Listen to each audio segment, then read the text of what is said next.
start off by washing the meat, and if you're lucky enough, butcher should have cut it into good chunks for you.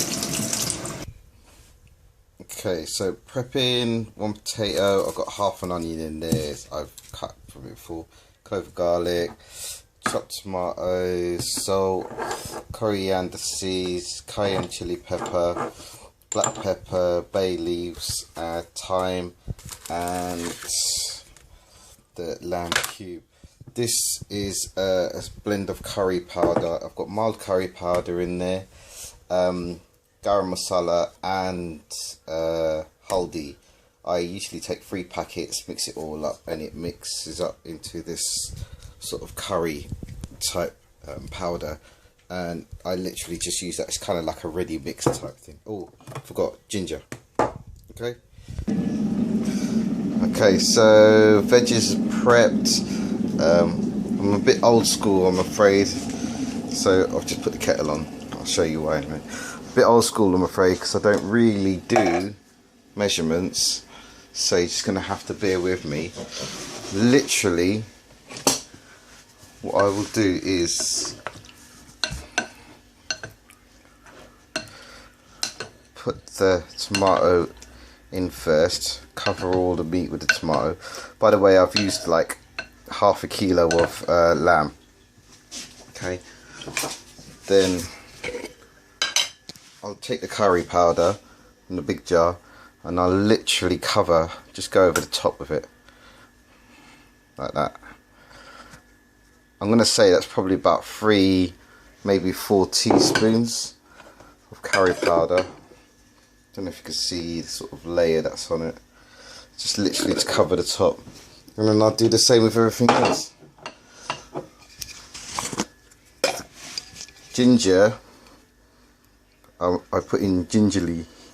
As you can see, look, that's probably about it, because it's a powder and it's quite concentrated, so it will give you quite a kick. Unless you like that sort of stuff, then you can put in a bit more, but I would put like half a teaspoon of it. So I'll give it liberal salt. I'll go for my cayenne chili powder, which isn't really that strong. Black pepper, that'll do for that. And then thyme. I'll probably do about a pinch of thyme, to be fair, because another one that's quite strong. I'm going to pause so I can open this packet. Just realised why I had such a film in it, because I had my back cover over the front. Okay, so literally, I don't know if you can see, I'm hoping this is HD. That's literally all the sort of thyme you will need, because it is a really strong taste. And then I'll get my pot ready. So I'm going to give that a quick stir. Rest it on top of that pot. Let's give that a quick stir, make sure it's all like mixed through. Ideally, you might want to do this the night before to marinate it. That will then actually make it a lot strong, make the spices a lot stronger, depending on how much chili you put in there. Could make it a lot more chillier. I'm actually going to put a Scotch bonnet pepper in there as well to cook with it. I won't cut the Scotch bonnet, I will just put it in there whole, because that's quite a strong taste, and I do like spicy food, and the wife does too. So got the fire on a low heat. As you can see, my cooker looks disgusting, but I assure you it's clean. Low heat, and then I will get a nice little blend I got from Greece, but I'm sure you can pick it up anywhere. It's got chilies, it's got bay leaves in there, and other bits and pieces of olive oil, and I'll literally put a small drop in there. Okay, I'll heat that up with some coriander seeds. Pop a few of those in there. That'll do. of those and heat that up a bit.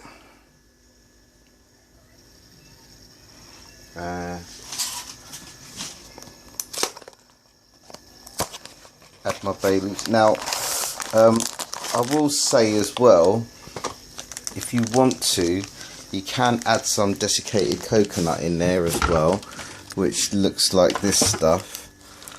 You can add that in there as well, but I tend not to bother half the time. Sometimes I do, sometimes I don't. I do add that to the rice though. I'll show you the rice in a bit as well. Just put that down while I open this packet, and I'm going to pause again. That pause was instantaneous, wasn't it? Right, open the packet of bay leaves. I'll put that in there. I have got a secret ingredient which I'll put in there as well. If you want to know, send me an email. I'm not broadcasting it. It's world famous Grenadian old school. No, it's not really. It's just something that we do in our family. Right, let's get these bits together. And I'm going to drop in the onions. Where's my knife gone?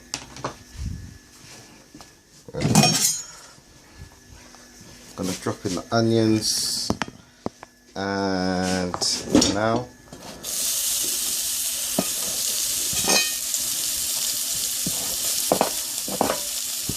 just brown them up a bit.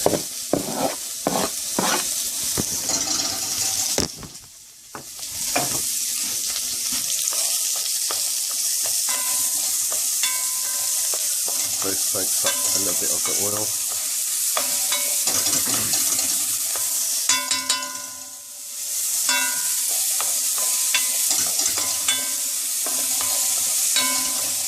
God, look at the time. This isn't going to be ready for hours.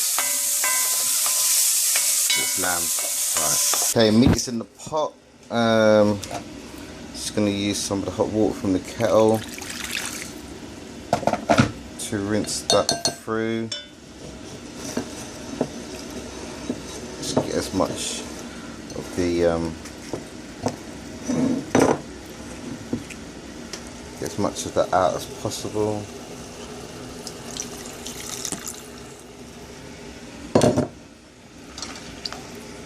Just gonna leave that all to heat up for a bit. Probably better if I show you the pot and not the side of the pot. Right, as you can see, it's not completely covered, so that's what I'm going to use the hot water for. I'm going to completely cover it over with the hot water. Just throw in the tatties. Tatties, by the way, are like just cubes. As you can see, sort of about the size of an OXO cube, maybe a little bit smaller. The reason I put those in is like it kind of pads it up, but then also it thickens the sauce and that, and it's just extra carbs in it. Why not? In it. Right, that's alright. Guess what I forgot? I forgot the Scotch bonnet pepper. Oh man, let me just get that out. I'm sure you're enjoying watching me fire out the Scotch bonnet pepper. That was a bit Blair Witch Project. Just give it a quick rinse. Right. Wash the supermarket off it. Take that bit out. That needs to go in there. This is the thing. I take that bit out and then it leaves that bit there like that. I always wonder if things seep through there. Anyway. What are you doing there? Out! Out! And I'm literally going to throw that in there whole and bury it deep within the mix. Deep within the mix as possible. It's starting to bubble now, so I'm just going to top it up.